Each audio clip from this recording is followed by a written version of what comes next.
Hola, ¿qué tal? Yo soy Alex Ortega. Bienvenidos a este episodio del Ojo del Juicio, el podcast para los que prefieren aprender antes que juzgar y queremos ver más allá de lo que nos dicen. Comenzamos.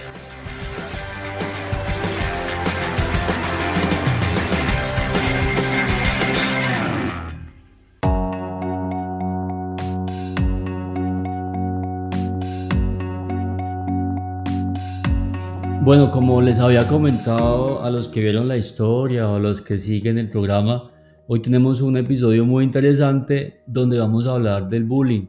Y en esta oportunidad tenemos a un invitado muy interesante que es el señor César Molina, mentor de padres y adolescentes, y él tiene una experticia muy grande en el tema y por eso me gustaría que él nos ilustrara hoy con el tema y nos genere un poco más de conciencia con el tema del bullying. César, ¿cómo estás? Buenos días, Alexander. Muchas gracias por tu invitación a tu fantástico programa. No, un gusto. Y me gustaría un poquito saber quién es César Molina y cómo comienza todo este camino hacia estos temas tan interesantes.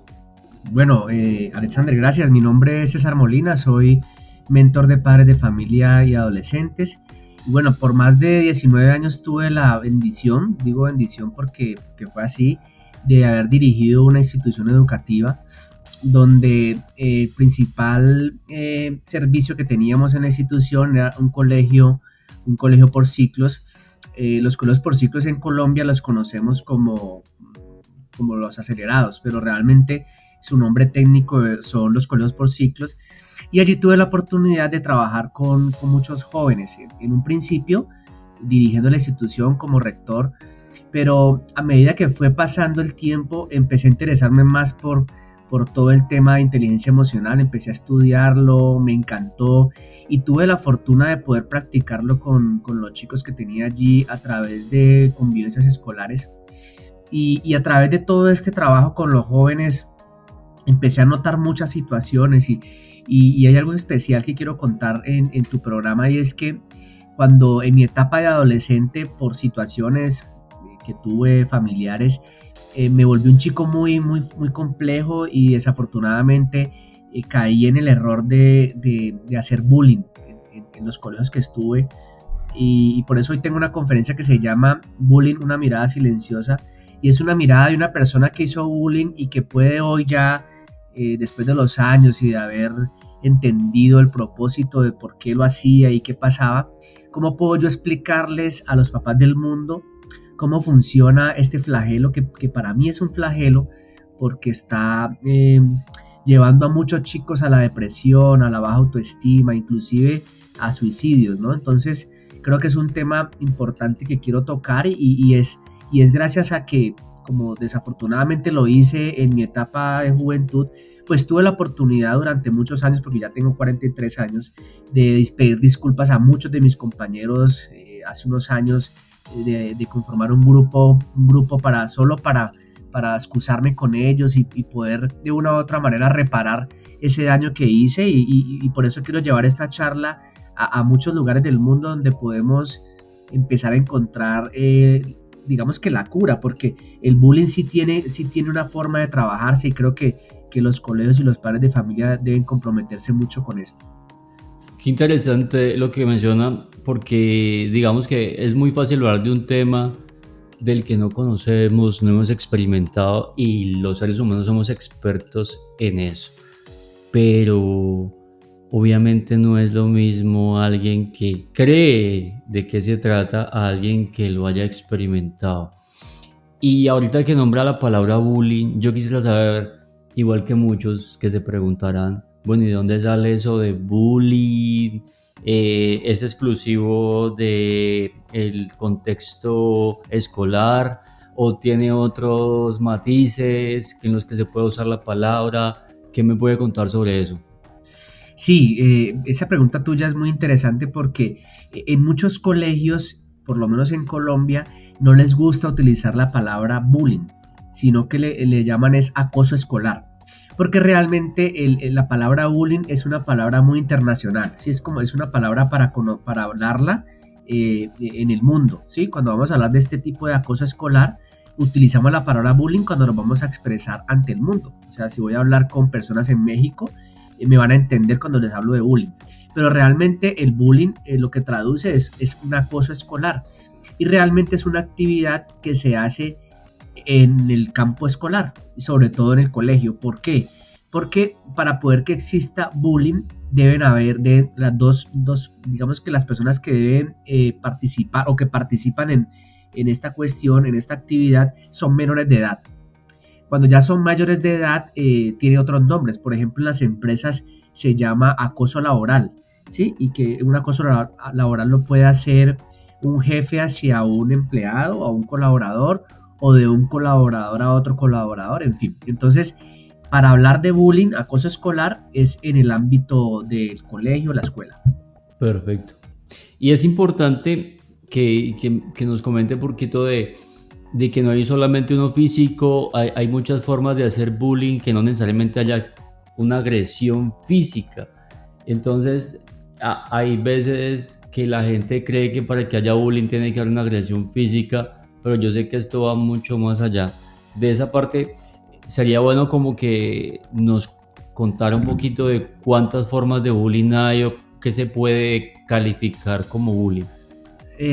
Sí, mira, por ejemplo, cuando ya es agresión, ya realmente, valga la redundancia, ya es agresión, ya no es bullying, ¿sí? Digamos que esa es la última parte de eso, o sea, hasta dónde puede llegar el acoso escolar es a la agresión, ¿sí? Y ya la agresión tiene, digamos que otras particularidades. Está el ciberbullying, por ejemplo, hoy en día con todo este tema de las redes sociales y ahora en pandemia, hubo muchísimo ciberbullying a través de imágenes, a través de las redes sociales, a través del WhatsApp, a través de todos estos medios. Se ha hecho muchísima maldad con esto. Y el bullying que existe, pues hay de muchos tipos, ¿no? Hay, por ejemplo, bullying con el tema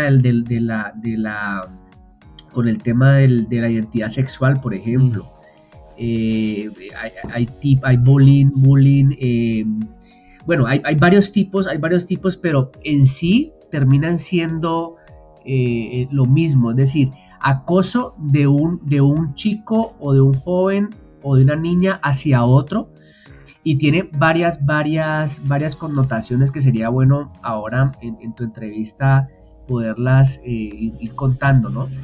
Pero sí está el bullying presencial, el que conocemos todos, y está el bullying cibernético, que le llamamos ciberbullying. Digamos que esos son los dos más grandes, ¿sí? Y de cada uno se van desprendiendo algunos matices y algunas situaciones que provocan que sea o más grave o sea un poco más tranquilo.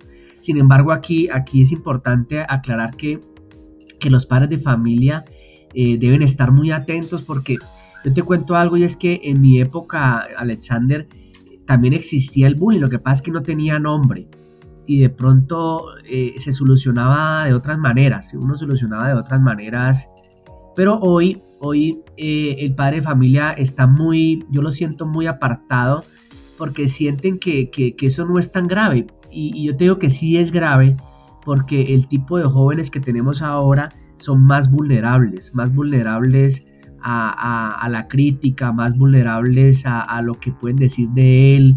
Es un poquito más blando, es una generación un poquito más blanda. Hace poco escuchaba yo que hablaban de la generación de cristal. Yo no la llamaría generación de cristal, porque es que me parece que es un término muy despectivo para los chicos. Entonces yo siento que sí son un poquito más emocionales. Yo me iría un poquito más por la palabra, la generación más emocional, sí, porque les hemos enseñado a nuestros hijos a que pueden desarrollar sus emociones, a que pueden llorar, a que pueden sentirse mal, a que pueden sentirse tristes. Nosotros en mi época no podíamos sentirnos así, porque si llorábamos, ¿por qué llora? Que los hombres no lloran, o ¿por qué está triste si tiene todo? Mire que tiene toda la comida. Entonces ahora estamos en un movimiento más de que los chicos puedan expresarse y puedan decir realmente qué es lo que sienten, porque porque sienten lo que sienten. Entonces yo siento que en ese orden de ideas es un tema que tiene mucha tela para cortar, y por eso me parece importante que tú me invites hoy a algo así, porque me parece que es importante que la gente se entere de lo que está pasando en el mundo con respecto al acoso escolar. Sí, porque la gente es feliz escuchando un término y se hacen como ajenos a la situación y no se dan cuenta de que muchas veces en su propio hogar o algún conocido o alguien a quien le tengan afecto pueda estar pasando por esta situación, y si no se identifica a tiempo las consecuencias son bastante fuertes en casos pues muy particulares, pero puede llegar a ser, como dice usted, desencadenarse en una depresión o en un suicidio. Y eso sí que hoy actualmente se escucha mucho, jóvenes que se suicidan. Y en el tema de la diversidad sexual, que ahora está a flor de piel, que ya la gente se muestra como es, entonces el otro se incomoda, le toca fibras sensibles y eso lo convierte en una expresión de agresión o acoso o persecución hacia la persona. Y ya hablándolo en un contexto más grande, pero de esa magnitud pasa hasta el ambiente escolar. O sea, ya hay niños que tienen esa capacidad de hacerle, digamos, ignorar a una persona por su forma de ser o comportarse, o simplemente porque, digamos, que saca todo lo que tiene y justo se la pone a cargar a la otra persona que nada que ver, y es donde logra no solo que me imagino, que no solo una persona le haga bullying a una, sino que un grupo quizá le haga bullying a una persona. Y ahí usted me corrige si eso también sucede. Sí, por ejemplo, hay un tipo de bullying que se llama bloqueo social, ¿no? Y entonces este bloqueo social lo que hace es que, como su nombre lo dice, bloquea socialmente a esa víctima, ¿no? Entonces el agresor, y que ahorita vamos a explicar cuáles son las personas fundamentales que hacen parte de las principales actores fundamentales del bullying. Entre eso está el agresor, y el agresor lo que hace es que bloquea a la víctima con sus amigos, ¿no? Entonces se pone de acuerdo con todos para que a este chico, por ejemplo, no le hable. Entonces, no le vamos a hablar hoy a fulano porque hizo esto y esto y esto, se inventa alguna patraña, alguna mentira, y hace que los otros chicos no le hablen, entonces lo bloquean socialmente, ¿sí? Sí. También existe, por ejemplo, el tema de manipulación del entorno, ¿no? Que este agresor manipula el entorno, ¿sí? Para que la víctima se vea como la persona que está haciendo algo malo y realmente no lo es, pero es tan hábil este agresor para buscar que el entorno sienta que ese chico, que en este caso es la víctima, está haciendo algo indebido, y por lo tanto por eso está siendo bloqueado con respecto al grupo. Otra que se llama, por ejemplo, exclusión social, ¿no? Que todas suenan como muy parecidas, y es excluir a esa persona que en ese momento es la víctima. O sea, así nada más a simple vista, la típica piel de hielo que usan muchas personas. Y uno cree que no, que eso es algo muy simple de manejar, pero eso hace mucho daño. O sea, a nivel psicológico, ¿cuántas consecuencias nos pueden estar sucediendo con nuestros hijos o nuestros sobrinos o familiares? Y uno no se da por enterado. Ahora que usted nombraba algo de los agresores, me gustaría que nos contara de eso, cómo se identifican o cuáles son, o mejor dicho, usted sabe explicarlo mucho mejor que yo. Bueno, primero lo importante es explicar que hay tres actores fundamentales en el acoso escolar, en el bullying, y uno es el agresor, está la víctima o agredido, y están los observadores. Si en un proceso de bullying no está alguno de estos tres, no existe bullying. Es decir, que debe haber un agresor, una víctima y unos observadores, ¿sí? Sí. Si lo llevamos lo graficamos y nos imaginamos pues el colegio, entonces nos imaginamos al agresor, nos imaginamos a la víctima, que es como una persona muy tímida y muy retraída, y nos imaginamos a dos o tres amiguitos del agresor, que son los que celebran lo que está pasando. En este caso son los observadores. Entonces, cada uno de ellos tiene un perfil, ¿sí? Un perfil.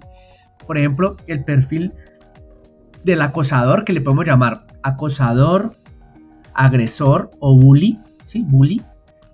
Esta persona tiene varias cosas. Por ejemplo, tiene una necesidad grande de dominar, es explosivo e impulsivo, no tiene empatía, o sea, es un chico con falto de empatía.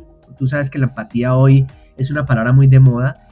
Baja tolerancia a la frustración, no es autocrítico, no tolera las diferencias, es rígido, desafía las normas por lo general y son manipuladores.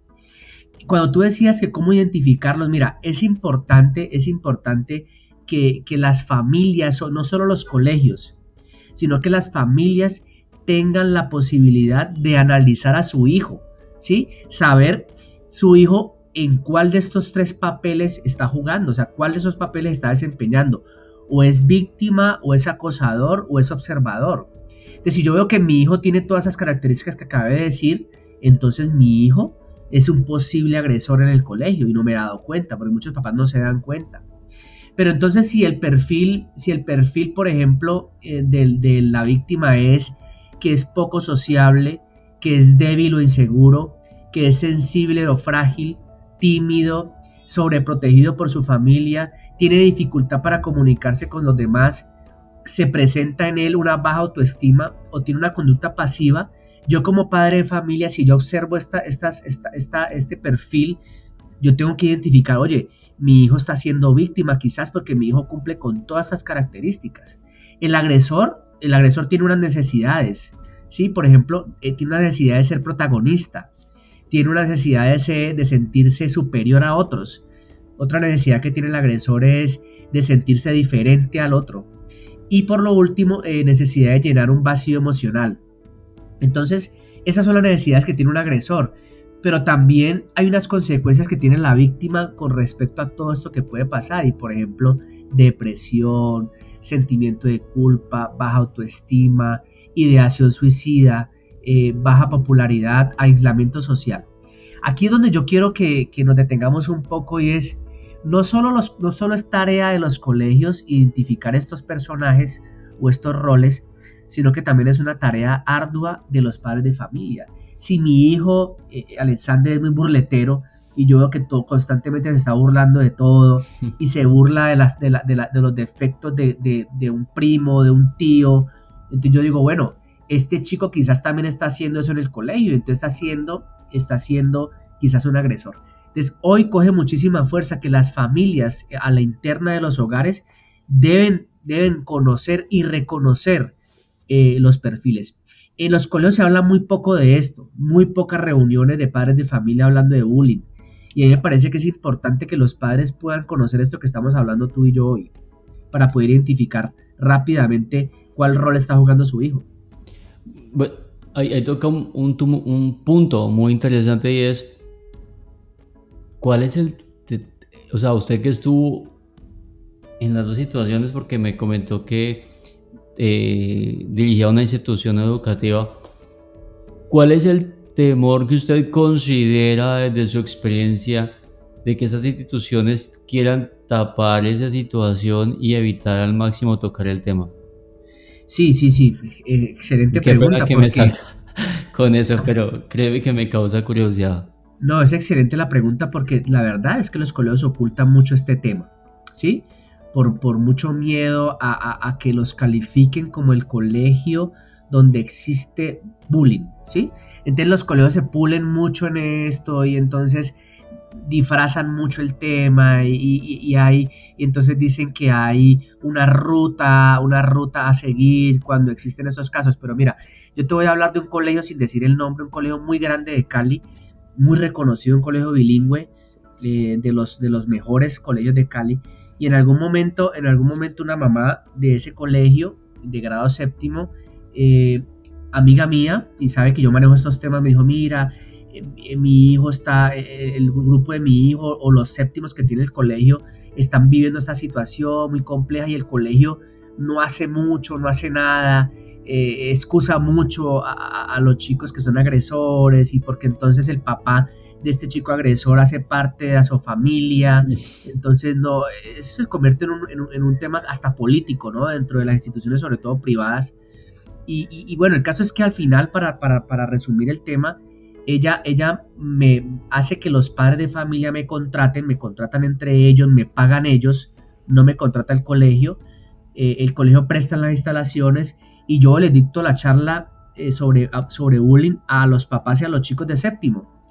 Y ella me decía, mira, es que no hacen nada, o sea, se quedan allí y se quedan un poquito y lo trabajan y todo, pero existe mucho temor de los directivos hacia los padres de familia, porque por lo general los padres de familia de los chicos agresores ni cuenta se dan que sus hijos son agresores. Y si se dan cuenta que son agresores, los excusan, ¿sí? Van y los excusan. Entonces, es un tema delicado que los colegios, muchos colegios no han sabido llevarlo y lo han ido dilatando y lo han ido dando un manejo de decir que es algo muy normal y que ellos tienen el control, pero realmente hay muchos colegios que yo siento que han perdido el control. Es más por temor al escarnio público, a que digan que en el colegio hay muchísima acoso escolar, entonces lo ocultan por eso. No, y yo me pregunto hasta dónde llega la responsabilidad. O sea, ellos están para educar, no desde la parte, pues la educación principal es en casa, pero yo me refiero al conocimiento a los niños, la convivencia, eso es lo que ellos viven en su institución educativa. O sea, los niños realmente aprenden a convivir, a interactuar y a socializar en el colegio. Y la responsabilidad del colegio como que para mí eh, es que la palabra que tenía en mente no es la más adecuada. Debo tener cuidado, ¿Cuál será? pero es responsabilidad. O sea, para mí estoy sintiendo que es una falta de responsabilidad asumir que esto pasa. Y no solo saliendo del contexto que estamos hablando hoy, pero es que es una comparación muy justa. Lo mismo pasa cuando se nombró al principio el tema del acoso laboral.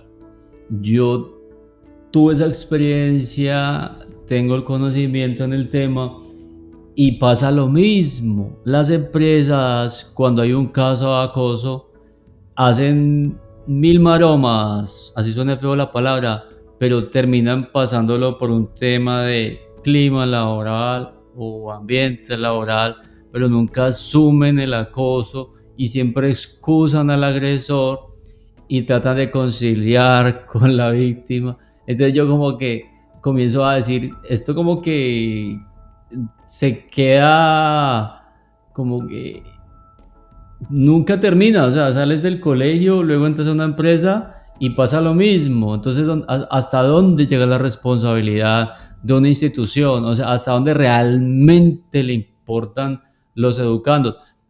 O yo, digamos que yo me lo tomé muy personal, pero en serio que me parece muy triste que uno trabaje por el bienestar de unos jóvenes, quiera lo mejor para ellos, ante los ojos de la sociedad, pero finalmente le preocupe más la reputación, el que dirá, los favores políticos y otras cosas.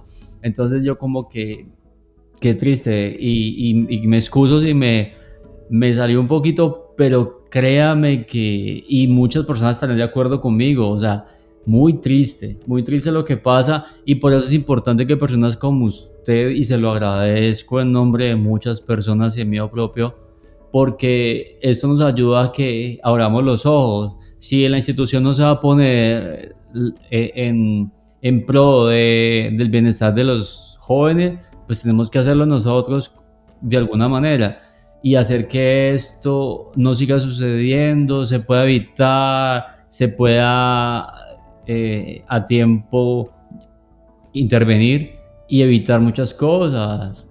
Y, y no le interrumpo más, pero sí es importante que tengamos conciencia y ojalá muchos docentes y los que lideran las instituciones escuchen esto. Tóquense el corazón y dense cuenta hasta dónde llega la responsabilidad y el compromiso de ustedes frente a estos jóvenes y los padres hacen un papel importante como lo dice César.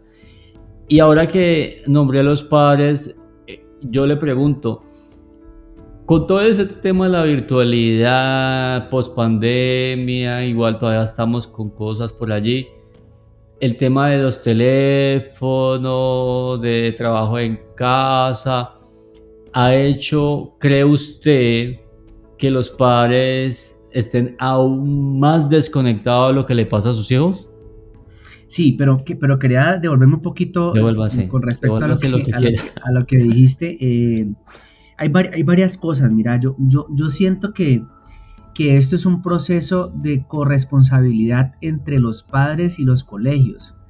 No puede ser solo una responsabilidad del colegio como tal, aún sabiendo que ellos pertenecen, o sea, están más horas en el colegio que en la casa, ¿sí? 8, 7, 8, 9 horas en el colegio, y es donde pues más tendría que tener cuidado. Pero mira, siempre que se habla del bullying, se habla del triángulo del bullying, y el triángulo del bullying es el agresor, el agredido, el observador, y lo dejaron allí.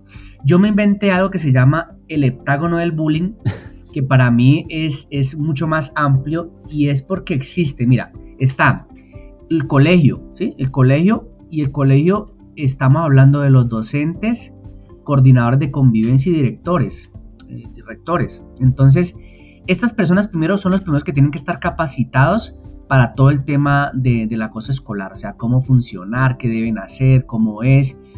Un docente tiene que tener la capacidad de reconocer dentro de un grupo quién es agresor, quién es víctima y quién es observador. Recuerda que el observador es aquel chico que no interviene, entre comillas, porque no ofende, no dice, pero se ríe, ¿sí? Y celebra, y muchas veces celebra lo que está pasando.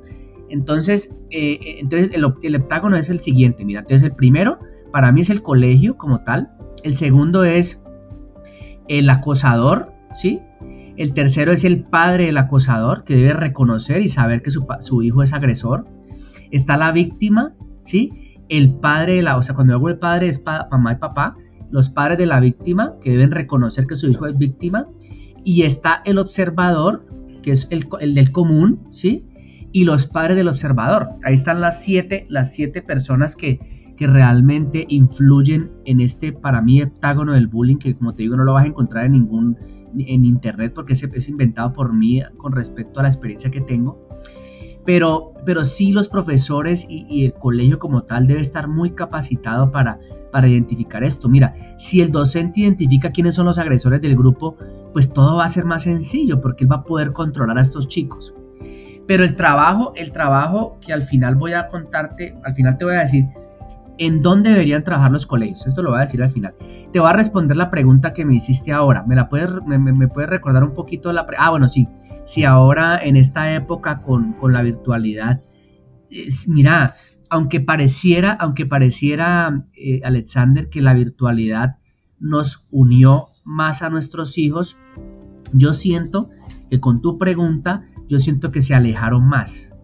Que aunque pareciera que estuviera más cerca, porque están todos metidos en la casa cuando estuvo la pandemia, realmente se alejaron más. Y te lo voy a decir así, los papás son atecnológicos, ¿sí?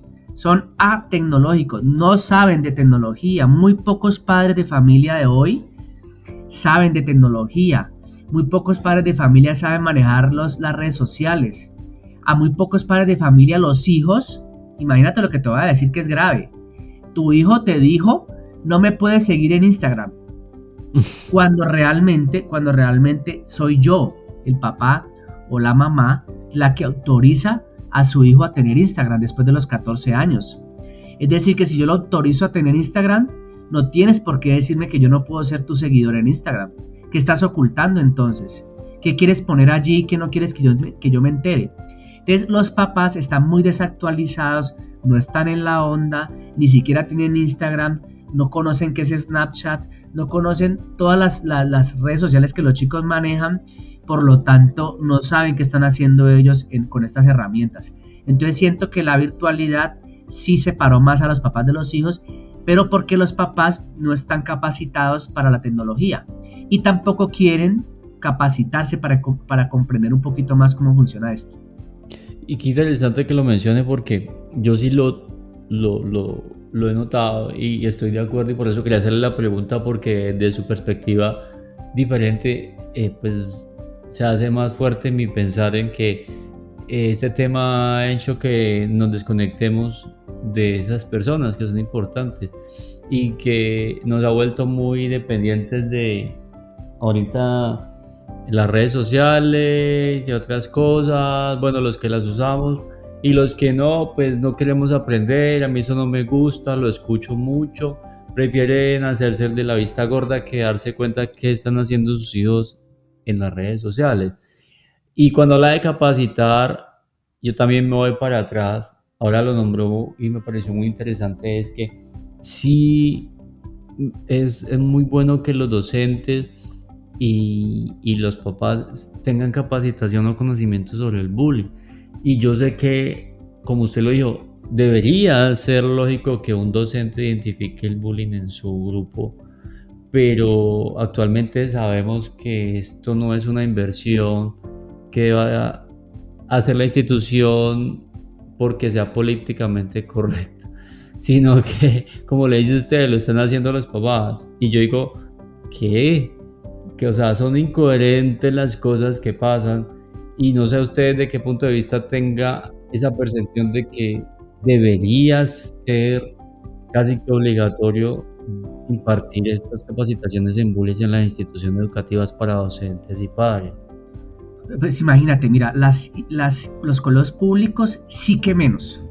O sea, si los colegios privados no lo hacen, los colegios públicos tampoco. Yo te voy a decir que el colegio de mi hijo, que pues no es importante decirle el nombre, es un colegio que trabaja muy bien el tema del acoso escolar, ¿sí? Tiene unas rutas muy, muy definidas, es un colegio muy familiar, muy bonito, pero es un colegio que tiene los recursos para hacerlo, ¿no? Entonces no les da miedo invertir, tienen cómo invertir en este tipo de cosas, les interesa mucho los niños, los jóvenes. Entonces aquí depende mucho el compromiso que tenga el colegio frente a esta actividad, ¿sí?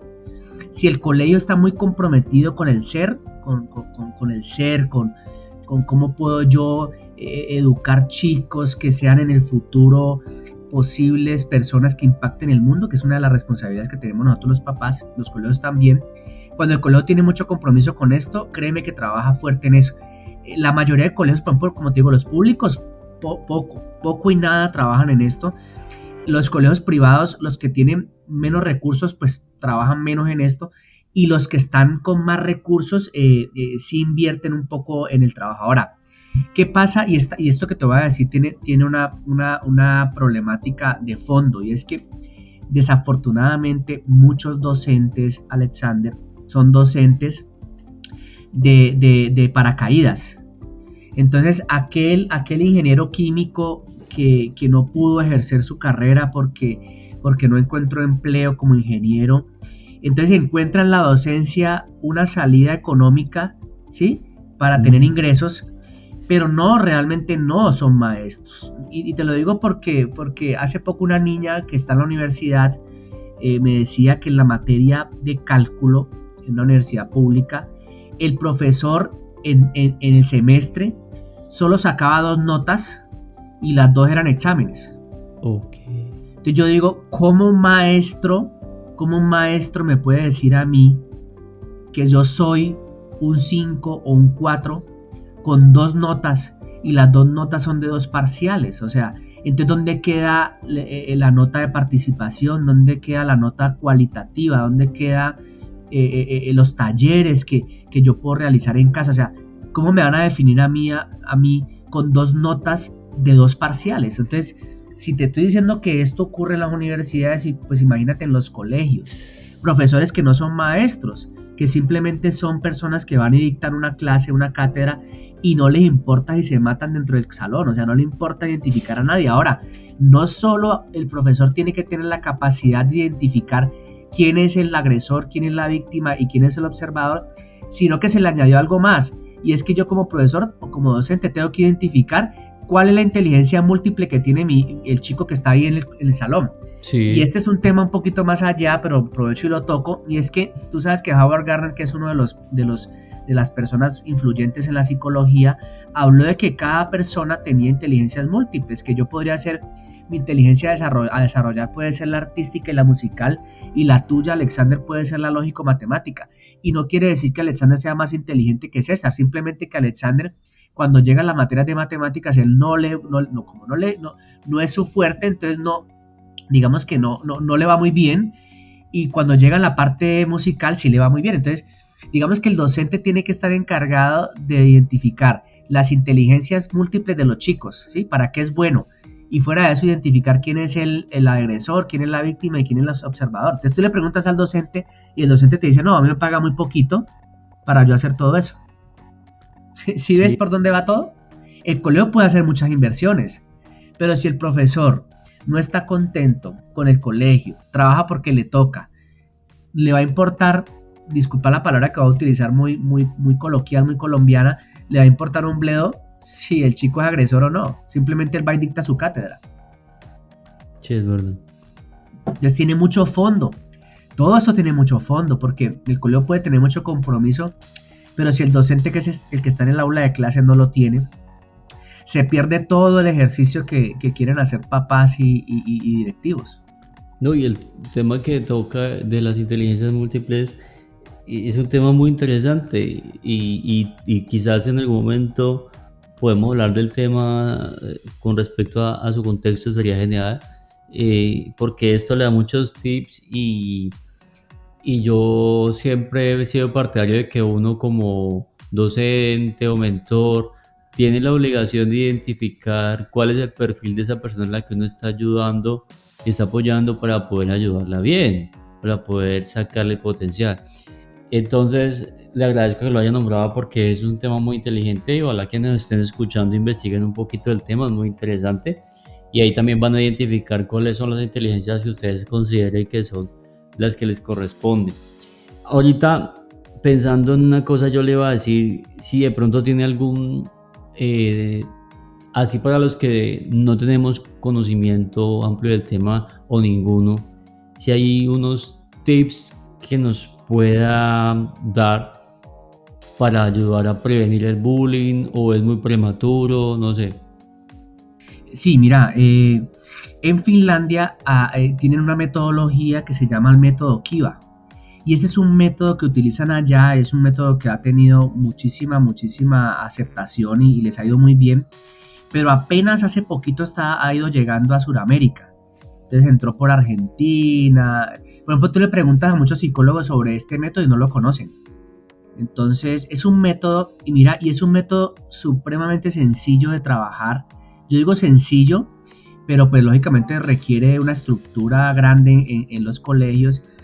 Y es que cuando te dije que existían los tres factores fundamentales que son el agresor, el agredido y el observador, resulta que todo muere con el observador. ¿Qué quiere decir esto? Que si en el proceso de bullying, en un momento dado, grafiquémoslo, está un chico abusando de otro, se está burlando de otro chico que es la víctima, y resulta que los observadores, en vez de estarse riendo y en vez de estarse celebrando lo que está pasando, le dicen al agresor, oye, eso que estás haciendo no está bien. Primero, no da risa, y segundo, no estás actuando bien. Allí automáticamente el agresor muere en su intención, porque si él no encuentra quien celebre su burla o quien celebre su invento de burla, muere el bullying. Es decir que el actor fundamental para trabajar en los colegios es el observador. Cuando el observador no participa del proceso de bullying, el acosador no acosa a otro sin observador, ¿sí? No existe acoso escolar sin que haya quien se ría de lo que el abusador está haciendo. No sé si estoy siendo claro un poquito en el tema. Muy claro. Cuando no encuentra aprobación de otro, pues pierde el sentido. Pierde. Entonces él empieza a sentirse, ese agresor empieza a sentirse que ya no es chistoso, que ya no es divertido, y es como si se sintiera ahora acosado él por los observadores. Entonces realmente el proceso está en los observadores. ¿Y cómo se hace este proceso? Es un proceso muy bonito que se trabaja desde que son niños, enseñándoles la igualdad de las personas, enseñándole que todos tenemos derecho a ser bien vistos por el otro, que no importa que yo no tenga un brazo, que no tenga una pierna, soy igual a la otra persona que está completa, que no importa la raza, que no importa el color, que no importa el género. Sí, empezarles a enseñar a tolerar, ¿sí? Yo creo que la palabra gigante aquí sería la tolerancia ante las personas distintas, ante el cambio, vamos a acoger a esa persona que es tímida y ayudémoslo más bien para que esta persona esté en el grupo y ya no sea tan tímido y le ayudemos a salir de esa timidez y a convertirla en una parte extrovertida. Entonces, es un trabajo muy bonito que se hace con porque la mayoría de chicos en el grupo son observadores. Yo te digo que si un ejemplo de 40 chicos, en un salón de 40 chicos habrán 3 acosadores, habrán 5 chicos que son objeto de burla o objetivo militar, o sea, víctimas, y estamos hablando que los otros 32 son observadores. Entonces imagínate que la gran mayoría son observadores, o sea que el trabajo está con ellos. Y es que lo que usted dice es algo muy interesante porque hasta qué punto nosotros contribuimos a que los demás violenten o agredan a una persona o la molesten. Y realmente sí, es uno el que decide intervenir o no, participar del proceso, y eso le quita el sentido o se lo da a la acción. Y ahora que usted hablaba de la parte psicológica hace un espacio atrás, mi pregunta es, ¿usted considera que las personas, tanto los 3 actores del bullying que mencionó ahora, deben, cuando ya se identifica una situación de bullying, deben recibir algún tipo de terapia psicológica o eso ya es algo adicional? O sea, yo considero que sí se debe hacer algo, pero ¿usted consideraría que la terapia psicológica es importante en estos procesos? Sí, definitivamente. Mira, por ejemplo, un acosador, yo siempre he pensado y cuando yo estuve, yo pienso que está enfermo, es decir, tiene una condición la cual hay que trabajarla desde una terapia psicológica. Normalmente estos chicos vienen de familias desestructuradas, vienen de antecedentes de violencia familiar, ¿sí? Intrafamiliar. Estos chicos vienen, por ejemplo, de ser intimidados en casa por sus padres, por sus hermanos mayores, y también han sido humillados por adultos. Un acosador normalmente ha sido acosado en casa, ¿sí? Por distintas situaciones, a veces ni siquiera es por los papás, sino por los hermanos mayores. Entonces, estos chicos que son acosados van y se desquitan de otros chicos y los acosan, ¿sí? Sí, ¿me entiendes? Entonces, un acosador tiene situaciones que hay que trabajar de manera terapéutica. Y más también la víctima, porque la víctima es un chico muy retraído, un chico muy tímido. Hay que entrar a analizar por qué es tan tímido, qué ha pasado, es que no tiene voz y voto en casa, cómo lo trabajan en casa, cómo es esa relación de los papás con él. Porque no es normal tener un chico introvertido en casa. Cuando un chico es introvertido es porque algo está pasando que no se está haciendo bien en casa. El único que no necesitaría terapia psicológica sería el observador, porque el observador es todo tipo de chico, ¿sí? Yo pienso que los que más necesitan terapia son el acosador y la víctima. O sea, es manejable desde el punto de vista de observador con el apoyo de los padres, de los docentes, sí, pero sí total. Se considera necesario que la víctima y el agresor reciban la terapia. Total, porque el agresor también está enfermo. O sea, yo con eso no te quiero decir que miremos con pesar al agresor, ¿no? Porque, ¿cómo así? Entonces, porque no, él también tiene una situación que está viviendo, ¿sí? Está viviendo una situación difícil. Y es importante entrar a trabajar con él de manera psicológica porque algo le está pasando que le produce a él ser abusador, ¿sí? Entonces, tanto el abusador como la víctima son personas que necesitan ayuda psicológica. Sí, en el caso de los niños es más complejo, pienso yo, porque Es más difícil sacar la información a un niño o me equivoco. No sé, yo pienso que los niños son como tan... eh, se adaptan tanto a la situación que se acostumbran a que volverse víctimas y eso los marca de por vida. Porque yo supongo que muchas personas que tienen problemas actualmente en su comportamiento y en lo social que sean con los demás o cómo se relacionen con las personas y con el mundo, pudo haber sido por el bullying que hayan vivido. Alexander, yo digo que pueden ser difíciles de hablar los niños y los adolescentes. Creo que inclusive yo me atrevo a pensar que es más difícil que hable un adolescente que un niño. Pero también depende mucho de los padres, o sea, la confianza que los padres les han brindado, la comunicación que los padres tienen con los hijos. Yo te cuento que yo a mi hijo, pues como conozco el tema, lo he empoderado muchísimo con respecto al tema y él llega a mi casa, él tiene 9 años y él todo me lo cuenta. Papá, pasó esto, me dijeron esto, mira que le dijeron esto a tal compañero, esto pasó en la ruta, esto pasó en la fila. Entonces, es que tú empoderes a los hijos y les digas, mira, si te llega a suceder alguna situación y que alguien quiere sobrepasarse contigo, ¿sí? Y está abusando de ti, ven y cuéntamelo, que yo como padre de familia te voy a ayudar a salir de esto. Cuando yo le doy esa confianza a los hijos, cuando yo le digo, ven, no va a pasar nada, ah, papá, es que me amenazó y me dijo que me iba a pegar en la ruta, no te va a pasar nada porque yo te voy a proteger.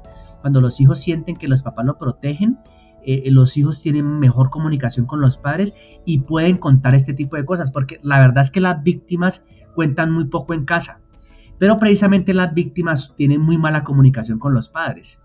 Por eso son tímidos, por eso son retraídos, por eso han sido sobreprotegidos en casa. Entonces, los papás no han identificado que este chico necesita una terapia psicológica. Un papá que identifique un chico introvertido, un chico que está muy sensible, que es muy tímido, que es muy débil, que es muy inseguro, ya tenía que haber hecho un proceso de psicología, ¿sí? Pero si el papá se hace, como tú dijiste ahora, se hace el de los oídos sordos, pues es un chico que va a ser presa fácil de un abusador y lógicamente va a ser un chico que no va a contar en casa. Entonces ahí también tiene que ver mucho la comunicación que nosotros los padres tenemos con nuestros hijos. Ahí hay un tema que usted nombró muy importante y es cuando dice que su hijo está apoderado en el tema y yo ya lo paso al contexto de los papás y me pregunto, eh, es obvio que hay que empoderar a los padres también en el tema y los papás que nos escuchan o las personas que les interesa esto, ¿qué les podemos decir en cuanto a listo? Identifiqué una situación de bullying, me di cuenta, lo estoy viendo y me afecta o afecta a alguien a quien yo quiero. ¿Cuál es el paso a seguir cuando uno identifica una situación de bullying? ¿Qué nos recomienda hacer? ¿Cuál sería como el conducto regular y más adecuado? Yo siempre he sido un abanderado de que nosotros los padres debemos ser amigos de los padres de los compañeros de mi hijo. Yo debo estar en un contexto escolar donde yo conozca quiénes son los compañeros de mi hijo y quiénes son los papás de los compañeros de mi hijo. Yo, por ejemplo, hice el ejercicio porque afortunadamente, pues, como conozco el tema y tengo un hijo, les puedo hacer uso de mi conocimiento. Yo te puedo decir, Alexander, que yo sé cuáles son los niños agresores del grupo. Yo ya sé cuáles son los niños agresores del grupo, ¿sí? Sí. Cuáles son los niños que pueden ser víctimas y cuáles son los observadores. Entonces, cuando yo identifico que sucede algo en el colegio con respecto a esta situación, lo primero que debo hacer es hablar con el colegio, ¿sí? El colegio debe enterarse de la situación y con el colegio y los padres de familia arreglarlo. Yo, César Molina, por mi conocimiento y por lo que yo sé, a mí me gusta arreglarlo a mí, directamente con los padres del chico que está abusando por ejemplo, si ocurriera y ocurrió en algún momento que había un chico del bus, tú sabes que en Colombia, no sé, pues en otros países, me imagino que sí, no solo el bullying se concentra en el colegio, sino que se concentra también en la ruta escolar, porque en la ruta escolar va todos los niños, desde primaria hasta bachillerato, y ahí ocurre muchísimo bullying en las rutas. Okay. Y lo digo por conocimiento de causa porque lo hacía yo también. Entonces, en algún momento mi hijo, si sintió que había un abuso de parte de otro chico más grande de la ruta, y yo lo que hice fue hacer seguimiento a ese chico y descubrí quién eran los papás para directamente yo hablar con los papás. Entonces yo hice el trabajo no con el colegio, sino que directamente me fui a donde los papás, porque sé cómo hablar con los papás, porque tengo la forma, porque soy educador, porque yo no voy a llegar a chocar, porque yo voy a llegar de una manera muy bonita a hablar con los papás de ese chico. Pero definitivamente los únicos que pueden controlar este tema son los padres de familia. El colegio puede hacer una ruta muy importante y muy interesante, ¿sí? Donde puede sancionar, donde puede hacer muchas cosas, pero directamente con los padres de familia para mí es acortar el camino. Pero realmente, pues yo lo hago porque lo conozco, pero el conducto regular normalmente en un caso de bullying es directamente con el colegio. Ya si el colegio no toma cartas en el asunto y yo sé quién es el que está haciendo esto y cómo está funcionando, es que yo ya busco directamente a las familias. No sé si te resolví ahí la duda. Sí, y se me genera otra que tengo curiosidad. ¿Existe algún ente de control en este país o alguna ley a la que yo pueda, digamos, valerme para, digamos, si la institución no hizo nada y eso está grave, hay algo constitucional o algo que me ayude, me apoye en estas situaciones? Mira, tus preguntas son, la verdad es que son muy interesantes porque sí existen unos entes que pueden en un momento dado ayudar. De hecho, hay unas líneas para comunicarte. Por ejemplo, hay una que se llama www.redpapas.org/intimidación. Tú ahí puedes denunciar un caso de bullying. Hay otra que se llama www.teprotejo.org/app, ¿sí? Y hay Sí. otra que es la línea en Colombia 141, que es la de bienestar familiar, o está la línea de la Fiscalía 122, ¿sí? Es decir, que sí hay unos entes gubernamentales que te pueden ayudar a denunciar, o que puedes denunciar este tipo de actitudes y actividades que se están presentando con tu hijo. No, pues muy interesante porque no tenía ni idea. Y ahorita, pues les voy a dar en la descripción los links para la gente que quiera hacerlo. Pues me parece interesante que comiencen a circular por allí de varias formas. Yo, la verdad, ya tengo un contexto y un conocimiento muy grande gracias a todo lo que nos ha dicho. Pero si de pronto hay algo que usted considere importante nombrar o comentar con respecto al tema, pues le agradecería que me lo hiciera, pues nos hiciera partícipes de esa información. Sí, yo pienso que los padres de familia deben ejercer mucha presión hacia los colegios para que aborden estos temas y para que contraten profesionales expertos que puedan darle una visión más amplia a los padres, que la tienen muy baja. De hecho, muchos papás no han escuchado todo lo que yo te dije hoy, lo van a escuchar a través de tu programa. Te necesita mucha capacitación. Entonces yo pienso que los padres de familia deben ejercer estas presiones en las asociaciones de padres de familia para que los colegios contraten profesionales y puedan educar a toda la planta docente, a los maestros, a los chicos, y esto sea un tema un poquito más de manejo público, ¿sí? Entonces, buscar que los colegios se capaciten más sobre este tema, es lo que yo, pues, el consejo que yo podría dar al final. No, y es muy cierto, y lo agradezco mucho por eso. Y créanme, yo creo que es mucho mejor invertir en capacitación de este tipo que luego tener que enfrentar situaciones difíciles o quizá una demanda Un o suicidio en un colegio. finalmente, claro, y empezando yo por el tema de lo que siempre piensan los colegios, es que los demanden o que la reputación. Créanme que prefiere decir, este colegio invierte en el bullying, identifica el bullying, hubo un caso de bullying, pero el colegio está capacitado, lo manejó, a tener que decir, ve, este niño de esta institución se suicidó, o le pasó esto, o tengo que sacarlo, y se salen y no les importa si salió, porque se aburrió, pues que vaya, porque así es, y esa es la realidad. Finalmente, hoy en día para entrar a un colegio, pues hay cantidad de colegios con cantidad de perfiles y un niño más para ellos no generalizo, pero para ellos, digamos, no les genera ningún inconveniente. Y de verdad yo quiero agradecer a César nuevamente porque con todo lo que nos dio, con todo lo que logramos aprender con él hoy, es imposible que sigamos haciendo los extraños y ajenos a un tema tan interesante, tan importante, de tanta relevancia.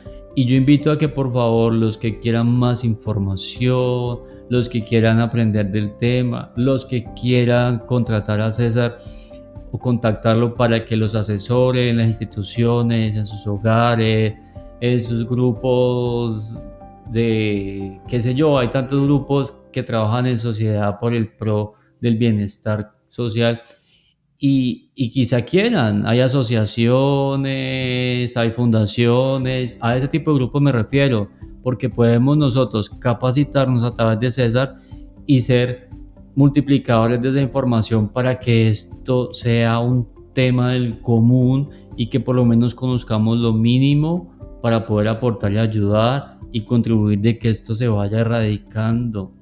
Le agradezco mucho a César nuevamente y lo invito a que por favor nos comparta de qué manera podemos contactarlo o a que llegue a sus servicios. Muy bien, Alexander, primero pues agradecerte por la invitación y la verdad es que yo soy un convencido de que este tipo de espacios se necesitan porque los padres de familia tienen mucha desinformación y creo yo que ese es el propósito mío de llevar esa armonía a los hogares para que los padres de familia también tengan conocimiento y puedan mejorar sus relaciones con sus hijos y bueno, y en todos estos casos puedan conocerlos de primera mano. Me pueden encontrar, por ejemplo, en Instagram como @CesarMolinaMentor, en Facebook como César Molina Ramírez y en mi número celular de WhatsApp que es 315-530-0340. Yo aparte de hablar de bullying, por ejemplo, ahorita estoy promocionando un curso gratuito, gracias por el espacio que me das, que se llama Aprende a convivir con adolescentes y crea una vida familiar feliz.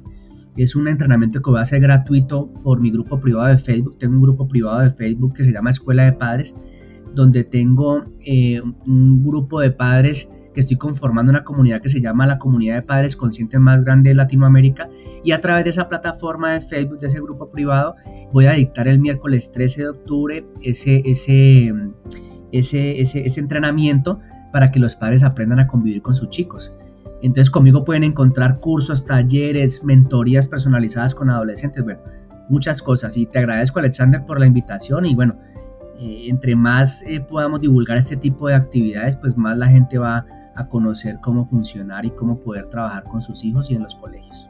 No, muchísimas gracias. De igual manera, ya César me autorizó para esta información que nos dio de contacto, va a quedar también en la descripción del episodio, en Spotify, en YouTube, en el blog de la página. Entonces lo pueden encontrar en todos los lugares por donde nos estén escuchando y agradecerles a ustedes también por siempre estar fieles al programa, preguntándome. Ya saben que nos pueden decir qué tema les interesa, qué quieren saber. Si quieren que invitemos a César nuevamente, lo podemos hacer. Ya César nos dirá cómo está su agenda. Y con el mayor de los gustos, aquí estamos para ustedes, como siempre. Un excelente día y mucha abundancia para todos.